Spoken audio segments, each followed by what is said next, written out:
지금부터 솔직하게 예 아니오로만 대답해보세요. 맛집이라고 1시간씩 줄 서는 사람들 솔직히 이해 안 된다. 3명 이상 모인 자리보다 1대1로 만나는 게 마음 편하다. 여행템이나 핫플레이스 남들이 다 하니까 더 하기 싫다. 오늘 날씨 좋네요 같은 스몰 토크를 하느니 차라리 입 다물고 있는 게 편하다. 나는 내향인이라고 하기엔 할 말은 다 아는 편이다. 40년 경력의 베테랑 정신과 의사이자 뉴욕 정신건강국 총괄 책임자인 라미 카민스키 박사에 따르면 예가 많으신 분들은 외향인도 내향인도 아닌 이향인입니다. 머릿속에 커다란 원 하나를 그려보세요. 이 원은 모두가 동의하는 사회적 합의이며 유행이나 상식 같은 것들이 뭉쳐있는 곳이죠.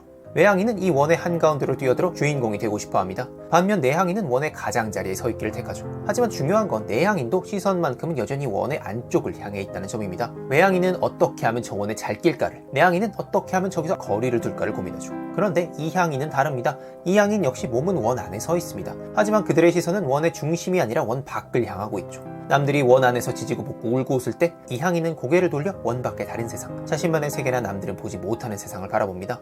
사람들이 싫어서 등을 돌린 건 아니에요. 그저 집단의 룰에 관심이 없을 뿐이죠. 카민스키 박사는 40년간 수천 명의 환자를 만나오면서 기존의 심리학 이론은 설명이 안 되는 환자들을 계속 마주칩니다. 이들은 수줍음도 없고 사회적 기술이 뛰어났으며 무대 공포증도 없었습니다. 그런데 막상 모임이나 회식 같은 단체 활동에서는 죽을 듯이 힘들어하고 소속감을 느끼지 못했죠. 카민스키는 이향인의 가장 큰 특징으로 소속 본능의 결여를 꼽습니다. 남들이 국기나 명품 로고, 특정 브랜드에 열광하며 소속감을 느낄 때 이향인의 눈에는 국기는 접착제 발린 천조각이요, 명품백은 가죽으로 만든 가방으로만 보입니다. 집단이 부여한 상징적 의미에 전혀 동조되지 않는 거죠. 당연히 남들이 다 사는 핫템도 사지 않습니다. 대신 내가 좋으면 50년 전 노래를 듣고 20년 전 옷을 입습니다. 남들의 시간대가 아닌 나만의 시간대를 살기 때문입니다. 하지만 이렇게 대중적 흐름을 타지 않는다는 건 이향인들의 사회생활을 어렵게 만듭니다. 남들은 본능적으로 아는 것들, 눈치나 유행이라는 공통대본이 이향인에게는 없거든요. 그래서 이들은 자신을 숨겨줄 확실한 장치를 찾습니다.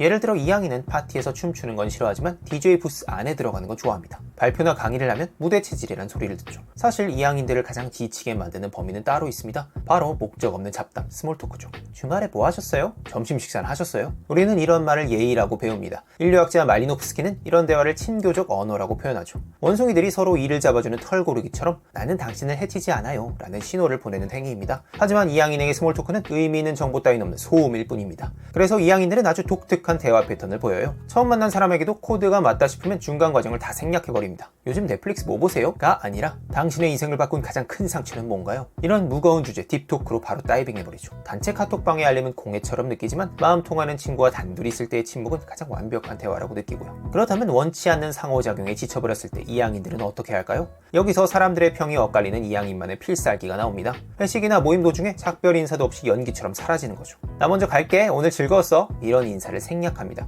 카민스키는 이걸 아일랜드식 퇴장이라고 표현합니다. 이미 연기하느라 사회적 배터리가 고갈되었는데 거기서 또 한 명 한 명 붙잡고 아쉬워서 어쩌죠, 이렇게 거짓말할 에너지가 남아있지 않은 겁니다. 누군가는 이렇게 묻습니다. 사회가 그렇게 싫으면 반항하지 왜 굳이 연기를 내? 카민스키는 이향인의 정신적 조상으로 갈릴레오 갈릴레이를 꼽습니다. 그는 지구가 돈다고 했다가 종교 재판에 끌려갔죠. 하지만 죽음이 두려워 주장을 철회했습니다. 이게 바로 이향인의 생존 방식입니다. 집단의 규칙이 바보 같다고 생각해도 면전에서 싸우지 않죠. 그렇다면 이 온순한 저항가들은 어떻게 스트레스를 풀까요?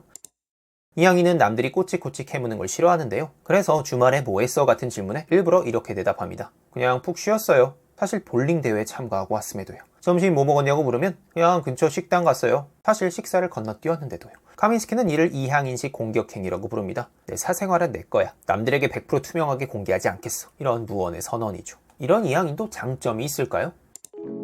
1983년 9월 26일 새벽, 소련의 레이더에 이런 경고 문구가 뜹니다. 미국에서 소련을 향해 핵미사일 5발 발사.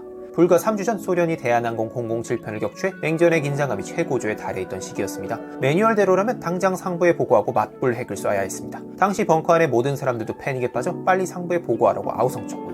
하지만 당직 장교였던 스타니슬라프 페트로프는 멈춰섰습니다. 미국이 선제 공격을 한다면 수백 발을 쐈을 거야. 5발만 쏠 리가 없어. 그리고 천천히 기상 레이더를 살펴보았고 아무런 신호도 잡히지 않는다는 걸 발견하죠. 그는 컴퓨터 오류라고 결론짓고 보고를 누락했습니다. 나중에 밝혀진 바에 따르면 인공위성이 구름에 반사된 햇빛을 미사일 발사 섬광으로 오인한 것이었죠. 만약 페트로프가 남들처럼 매뉴얼대로 했다면 그날 지구는 핵전쟁으로 멸망했을 겁니다. 독일군 암호를 푸는 기계를 만들겠다던 사회성 제로 독불 장군 앨런 튜링. 그는 컴퓨터의 시초를 만들고 전쟁을 2년 단축시켜 1,400만 명을 살립니다. 학창시절 왕따로 8mm 카메라를 들고 혼자 놀던 스티븐 스필버그는 훗날 전 세계인의 상상력을 지배하고요. 카민스키는 보통 사람들의 삶을 이렇게 비유합니다. 타인의 인정이라는 연료로 굴러가는 자동차. 나 잘하고 있어? 이 옷 괜찮아? 사람들이 날 어떻게 생각할까? 이들은 외부 검증이 없으면 시동이 꺼집니다. 하지만 이항이는 다릅니다. 연료를 외부에서 수입할 필요가 없죠. 이항이는 남들이 그거 별로라고 비웃어도 상처받지 않습니다. 대신 어깨를 으쓱하며 이렇게 말하죠. 그래? 난 좋은데. 이항인의 뇌에는 아주 강력한 필터가 장착되어 있습니다. 남들이 다 하니까, 요즘 이게 유행이니까 라는 말은 이 필터를 절대 통과하지 못하죠. 이게 합리적인가? 나에게 진짜 유익한가만이 통과 기준입니다.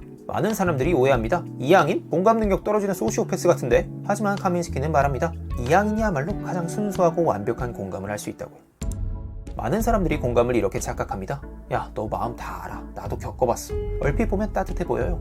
하지만 심리학적으로 보면 이건 공감이 아니라 투사인 경우가 많습니다. 쉽게 말해 내 색안경을 상대에게 씌우는 거죠. 나는 슬플 때 친구들과 술을 마시니까 너도 지금 술이 땡길 거라고 단정 짓는 거죠. 사실 친구는 술이 아니라 슬픈 영화를 보고 싶을 수도 있는데 말이죠. 하지만 이항이는 다릅니다. 이항이는 나와 타인이 완전히 다른 독립된 존재라는 걸 본능적으로 합니다. 그래서 내 감정을 상대에게 강요하지 않죠. 내 기준이 아니라 저 사람 기준에서 얼마나 힘들까를 필터 없이 바라보는 거죠. 그렇다면 궁금합니다. 이항이는 만들어지는 걸까요? 아니면 타고나는 걸까요?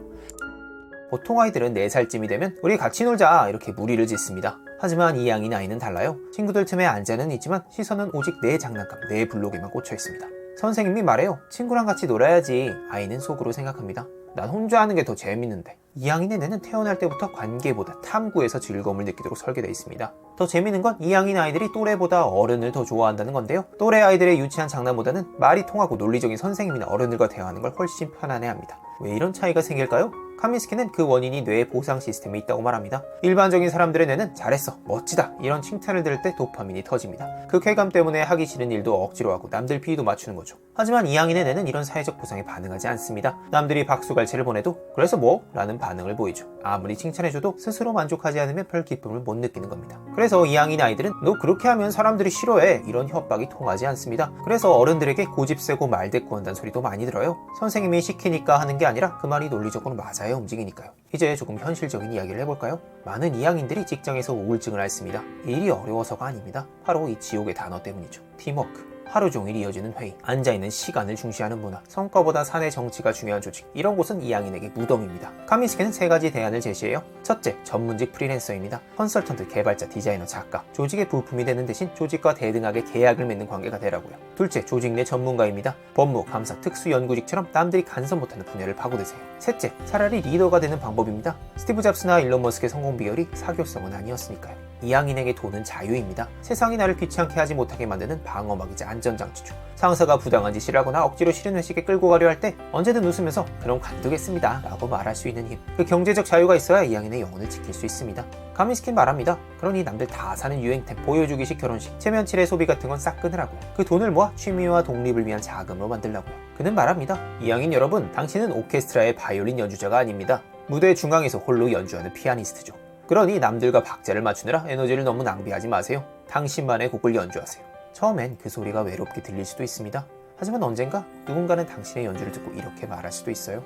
나도 저런 곡을 연주하고 싶었어. 오늘 영상은 이항인이라는 개념을 세상에 처음 소개한 라미 카민스키의 이항인을 참고했습니다. 저자는 인류가 생존을 위해 뭉치는 것을 선택했지만 이항인들은 인류의 10에서 15%를 차지하는 필수적인 돌연변이라고 말합니다. 모두가 절벽으로 달려가는 오류를 범할 때 유일하게 멈춰설 수 있는 안전장치이기 때문이죠. 사람이 싫은 건 아닌데 스몰 토크나 회식 자리가 너무 싫은 분, 팀워크나 회의가 너무 비효율적이라고 느끼는 분, 이항인만의 행복을 찾고 싶으신 분들에게 추천드리고 싶은 책이었습니다. 오늘도 끝까지 들어주셔서 감사합니다.